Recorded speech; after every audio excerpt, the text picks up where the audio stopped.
Okay, Assalamualaikum warahmatullahi wabarakatuh. Untuk pada kali ini kita akan sambung di on part 5, right? In this part, they have question 21 to 26, alright? Let's proceed. Bismillahirrahmanirrahim. Read an article about the problems of antibiotic use. This one, 6 sentences have been removed. Choose from the sentence A to G on the one which fits each gap, 21 to 26. There is extra one sentence which you do not need to use. So, dia cakap di sini, baca artikel tentang masalah penggunaan antibiotik. Okay, sekejap. Okay, sini. Kemudian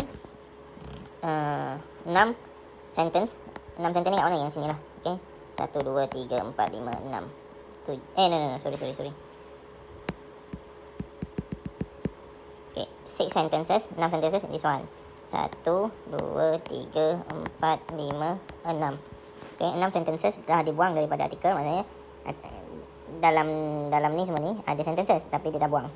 Dia letak dekat this one, dekat sebelah sini. Okay, choose from sentence A to G. Pilih awak, so awak kena pilih dalam sentence ni semua ni. Okay, dan masukkan dalam sentence dalam artikel ini, right? Okay, so saya terus saja.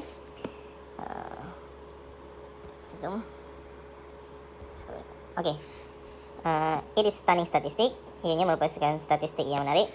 3/4 of emergency room patient who are given antibiotic for certain infection don't actually need them because they don't have infection doctors think they have. Kata 3/4 daripada orang yang menggunakan emergency room ni pesakit lah kata, yang diberi ubat antibiotik untuk sesuatu jangkitan, okay, certain sesuatu jangkitan, infection jangkitan, don't actually need them. Sebenarnya tak perlu pun because they don't have the infection, kerana mereka tidak ada jangkitan tersebut yang doktor fikirkan yang mereka ada. Doktor tu ingat dia ada, rupanya dia tak ada. Okay, this one. That finding presented at conference last summer by researchers from the St. John Hospital and Medical Center in Detroit is one of the several recent reports that say antibiotics are being used far more than the necessary in medicines, right? So, kata kajian tersebut telah dibentangkan di satu convention lah, okay, pada musim panas yang lepas. Researcher pengkaji tersebut iaitu daripada St. John Hospital and Medical Center in Detroit, dia kata one of several reason recent report, salah satu daripada report yang terbaru ini mengatakan antibiotik ni are being used far more than necessary, telah digunakan secara berlebihan dalam perubatan. Okay, sambung.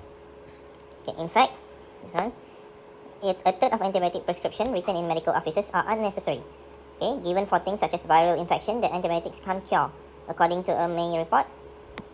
Okay, according to the May report by physician from the Center for Disease Control and Prevention. Dia kata bahkan malahan antibiotik, dia kata kebanyakannya tak diperlukan antibiotik prescription ni. Prescription ni adalah yang doktor tulis, betul awak kena ambil antibiotik, awak kena ambil pagi, petang, siang, macam ni. Dia kata tak diperlukan.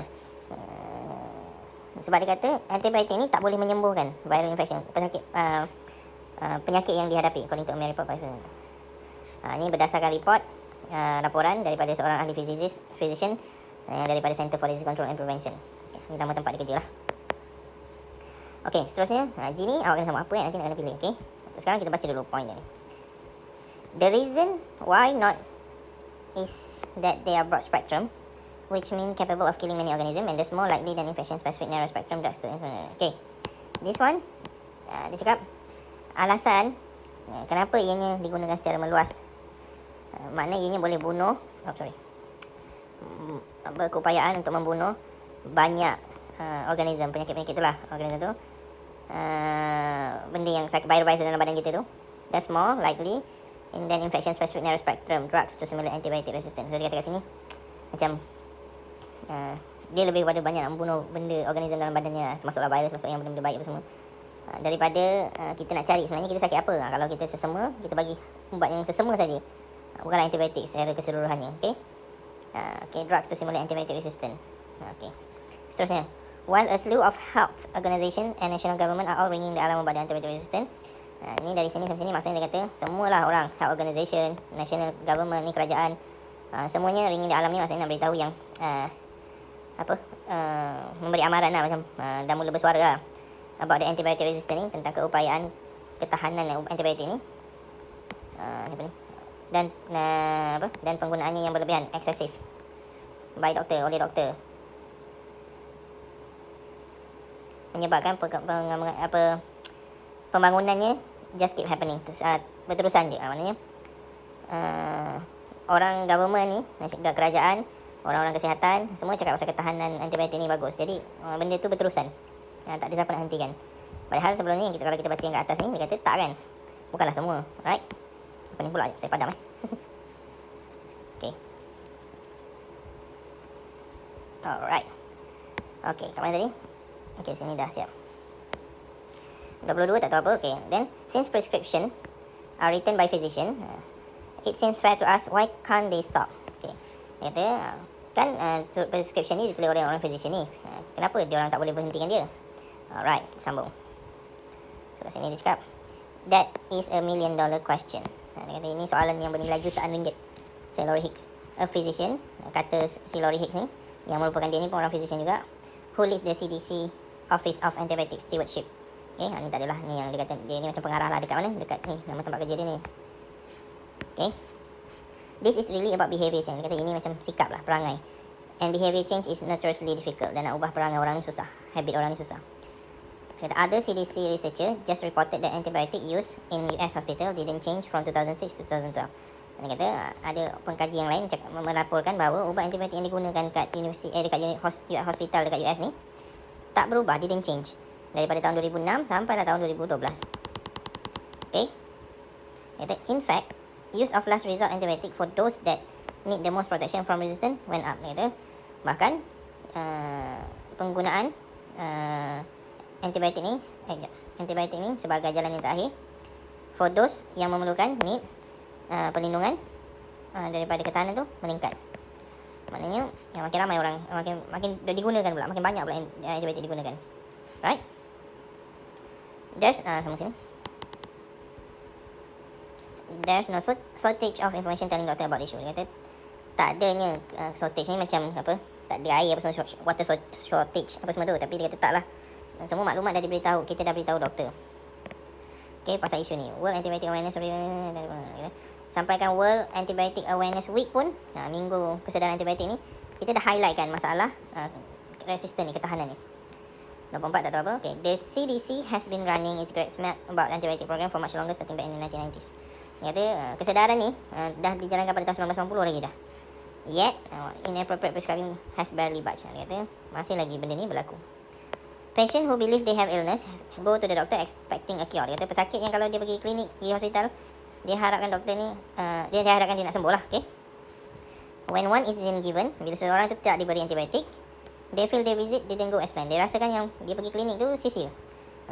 Tak dapat ubat antibiotik pun, macam tu. Macam mana nak baik? Dia rasa. That realization turns the medical encounter around. Instead of the doctor being the person with the power, it's the patient wielding the moral suasion of the disappointment. Dia kata benda gini menyebabkan doktor ni last bagi je lah antibiotik macam tu. Power tu sekarang dekat patient pula. Nanti kalau patient minta, doktor tak ada antibiotik ke? Bukan dekat doktor, padahal yang ada power ni doktor. Tapi dia ikut patient. Alright.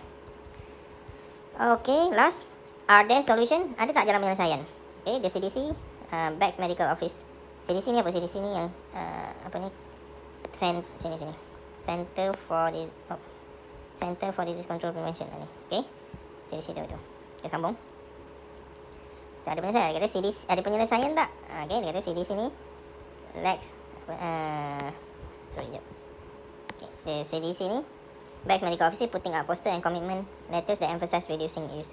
Kata ni CDC ni menyebelahi orang-orang medical lah, pengamal-pengamal perubatan, dengan menaikkan poster dan membuat surat macam surat, aku janjilah, surat yang kata dia nak buat, dia emphasize reducing, yang membuatkan dan surat tu dan poster tu menunjukkan yang dia nak emphasize yang dia nak akan kurangkan guna, reduce ni kurangkan penggunaannya. So 26 ni apa tak tahu. Okay, these are not just the remote threat, ini bukan sahaja macam ugutan of the antibiotic resistant, but also the immediate risk of developing life-threatening infection when antibiotic kills off bacteria in the gut. Dia kata ini immediate risk, but also the okay, these are not just the remote threat, ini bukan sekadar ugutan yang mana ketahanan antibiotik ni, untuk ketahanan antibiotik ni, tetapi juga ianya adalah immediate risk, risiko yang segera, risiko yang cepat, risiko yang pantas, merupakan yang berisiko lah, okay, untuk perkembangan kemajuan life threatening yang boleh threaten your life, nyawa awak, infection yang boleh untuk nyawa awak, contohnya COVID ni, contoh macam itulah. When, apabila antibiotik membunuh bakteria di dalam. Alright. Okay, so lebih kurang itulah sekadarnya awak faham. So sekarang kita tengok dia punya jawapan yang ada. Okay, the agency is also asking doctor to stress to their patient that antibiotics have various downside. Okay, dia kata agensi juga mengarahkan doktor untuk menekankan kepada pesakit yang antibiotik ni ada pelbagai benda-benda yang tak baik juga, yang perkara yang buruk. Semua orang ingat antibiotik ni baik. Antibiotik ni pun ada yang tak baik juga. Ni maksud dia A. Okay, kalau B ni pula, they imagine that fix will be an antibiotic. Mereka membayangkan yang untuk baik, untuk sembuh semua adalah kerana antibiotik. Salah. Bukan salah, maksudnya itulah berdasarkan dia orang punya artikel. Itulah yang orang-orang semua faham. C pula, this situation is somehow out of control and this overuse in the medical profession continues. Dia kata keadaan ini walau bagaimanapun dah macam di luar kawalan, dah tak boleh kontrol dah. Dan penggunaan yang berlebihan ini di dalam bidang perubatan ni berterusan macam biasa, macam normal, tak ada apa-apa. Okay, D. Okay, that's true in the doctor office and according to the newer research seems to be true in most medical institution too. Okay, maksudnya kat sini ianya benar di pejabat-pejabat doktor dan berdasarkan kepada kajian yang terbaru, ianya kelihatan benar untuk kebanyakan pengamal perubatan dan institusi-institusi perubatan juga. Ini maksudnya 700,000 people around the world therefore die as a result of it each year. Dia kata apa? 700,000 orang di dunia ini, di seluruh dunia mati kerana penggunaannya setiap tahun. F. Medical and health organisation were recruited to make public commitments to solve this issue. Kata kat sini, ahli-ahli pengamal perubatan dan penjaga kesihatan dan organisasi-organisasi mereka were recruited, diarahkan, direkrut untuk memberikan komitmen awam kepada awam untuk selesaikan masalah ini. G. The same organisation found that half of the antibiotic prescribed to treat very common problems such as sore throat and ear infection shouldn't be used. Dia kata kat sini, organisasi yang sama menyumpai bahawa separuh daripada antibiotik yang telah diberikan kepada pesakit untuk merawat adalah masalah yang biasa. Merawat masalah yang biasa seperti sakit tekak, jangkitan telinga. Ianya dua sakit ni sebenarnya tak patut digunakan antibiotik. Itu maksudnya. Okey, so kita tengok jawapan. Okey, sebelum kita padam lah, pening pula. Okey. Ya, saya padam. Hilang dah memandam saya. Okey, sekejap.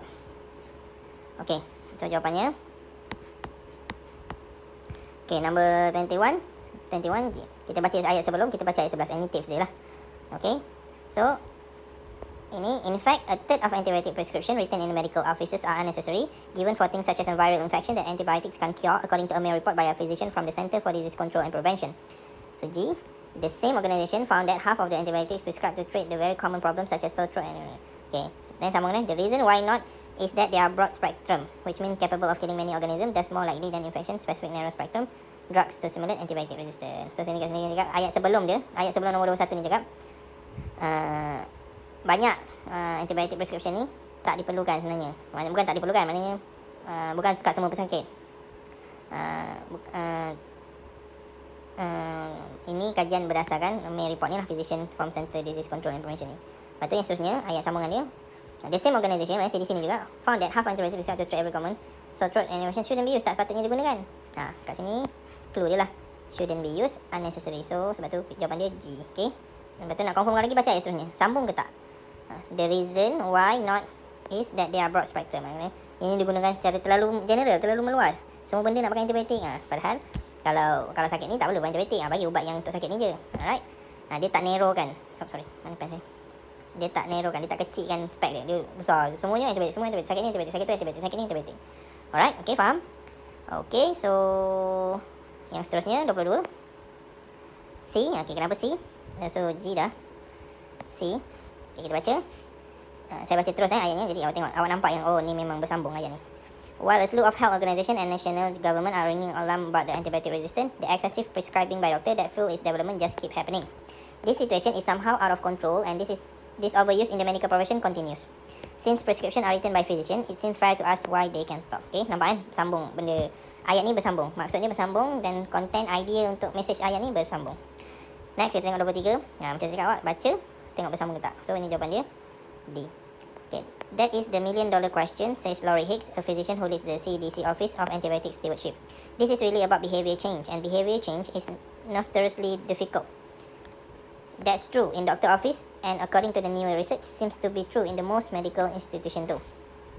Other CDC researcher just reported that antibiotic use in the hospital didn't change from 2006 to 2012. In fact, use of the last resort antibiotic dose need the most protection from resistance went up. Right? Okay. D dah. Tengok F. Okay.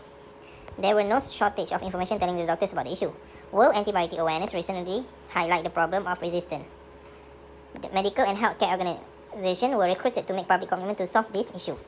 The CDC has been running its Get Smart About Antibiotic program for much longer, starting back in the 1990s. So dia bersambung. Kat sini dia dah cerita pasal komitmen dia lah. Komitmen dia. Apa komitmen dia? Contoh dia buat program Get Smart About Antibiotic. Contoh gitu, right? Number 25. Patients who believe they have illness go to the doctor expecting a cure. They imagine that fix will be antibiotic. When one isn't given, they feel visit didn't go as planned. Okay? Baik, dia bersambung. Dia kata jumpa doktor untuk harapkan cure. Mereka ingat cure tu adalah antibiotik. Okay. Number 26. The CDC backs the medical officers putting up poster commitment letter that emphasize reducing apa ni tak nampak. Reducing use. Okay. Lepas tu, the agency is also asking doctor to stress to the patient that antibiotic have various downside. Kat sini, betul sambung, these are not just remote threat antibiotic resistance but also the immediate risk of developing blah blah blah blah blah. Okay. So kat sini ayat sebelum 26 ni cakap medical office ni putting up poster commitment letter nak mengurangkan penggunaan dia. Selain daripada itu, agensi ni juga dah mensuruh doktor semua beritahu dekat patient dia yang antibiotik ni ada banyak downside. Downside ni keburukan lah. Okay. Alright, itu saja part 5. So saya harap awak faham macam mana nak jawab soalan ni. Dan gunakan tips yang saya bagi. Faham dulu question dan tengok jawapan dia dan cuba masukkan. Awak kena try and error macam pelik ni tak kena ni. Right. So kita jumpa di video yang seterusnya. Assalamualaikum warahmatullahi wabarakatuh.